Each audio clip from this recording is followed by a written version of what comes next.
Hello बच्चों, चलिए प्रश्न को देखते हैं। प्रश्न है K3 FeCN6 में Fe की समन्वय संख्या है।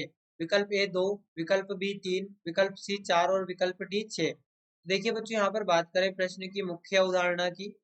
मुख्य अवधारणा तो बच्चों यहाँ पर समझे हम लिगेंड की संख्या, यहाँ पर समन्वय संख्या किस प्रकार से कैलकुलेट करते हैं। तो यहाँ पर समन्वय संख्या बराबर होती है लिगेंड की संख्या, लिगेंड की संख्या गुणे उसकी धनतुकता, लिगेंड की संख्या गुणे उसकी धनतुकता यहाँ पर होती है। तो बच्चों यहाँ पर देखिए, हमारे पास में हमें दिया गया है K3 FeCN6।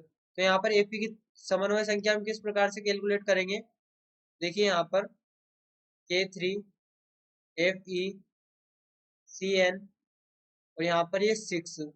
अब बच्चों यहाँ पर ध्यान दें, यदि हमारे पास में यहाँ पर हम पहले किसी जनरल यौगिक की बात करें तो यहाँ पर ML2 और यहाँ पर ये हम यदि इसे AA2 मान लें, AA2। तो बच्चों यहाँ पर ध्यान दें कि यदि हमसे इसकी समन्वय संख्या पूछी जाए, यदि हमसे इसकी समन्वय संख्या पूछी जाए तो पहले हम यहाँ पर L को लिखे, लिगेंड हमारा एक दंतुक लिगेंड होगा, एक दंतुक लिगेंड, क्योंकि बच्चों यहाँ पर इसमें एक ही दाता परमाणु उपस्थित है।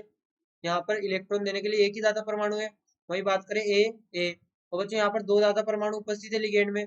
इस लिगेंड में दो दाता परमाणु यहाँ पर केंद्रीय धातु को इलेक्ट्रॉन दे सकते हैं। तो यहाँ पर ये द्विदंतुक लिगेंड होगा, द्विदंतुक लिगेंड होगा। अब बच्चों यहाँ पर यदि हम इसकी समन्वय संख्या की बात करें, इसे हम यहाँ पर कोऑर्डिनेशन नंबर भी कह सकते हैं। तो यहाँ पर इसके कोऑर्डिनेशन नंबर की बात करें बच्चों, तो यहाँ पर ये हमारे पास में होगा लिगेंड की संख्या। तो एक दंतुक लिगेंड की संख्या 2 गुणे उसकी धनतुकता 1 प्लस यहाँ पर द्विदंतुक लिगेंड की संख्या 2 गुणे उसकी धनतुकता 2। तो यहाँ पर हमारे पास में कुल इसकी जो समन्वय संख्या होगी एम की, वो यहाँ पर 6 होगी। यहाँ पर एम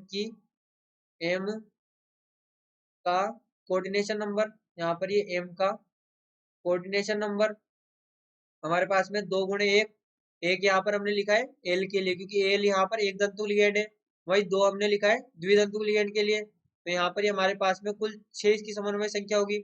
अब इसी प्रकार से बच्चों जो यहाँ पर हमें दिया गया यौगिक है K3 FeCN6 तो बच्चों यहाँ पर देखिए हम बात करें Fe की समन्वय संख्या की, Fe की समन्वय संख्या। तो बच्चों यहाँ पर हम जानते हैं कि जो CN है ये यहाँ पर एक दंतुक लिगेंड होता है, एक दंतुक लिगेंड होता है। अब बच्चों यहाँ पर यदि एक दंतुक लिगेंड है, यहाँ पर एक दंतुक लिगेंड है, तो इसकी समन्वय संख्या हम कैसे निकालेंगे। यहाँ पर लिगेंड की संख्या कितनी है 6 गुणे इसकी धनतुकता 1। तो ये यहाँ पर हमारे पास में बराबर होगा 6 गुणे 1 यानी कि 6 के। तो बच्चों यहाँ पर इसकी समन्वय संख्या होगी वो होगी 6 और यहाँ पर 1 इसकी धनतुकता है, 1 यहाँ पर इसकी धनतुकता है। तो हमारे पास में जो हमारा विकल्प सही होगा वो होगा विकल्प डी 6, जो कि यहाँ पर Fe की समन्वय संख्या होगी। आशा करते हैं आपको प्रश्न समझ आया होगा। धन्यवाद।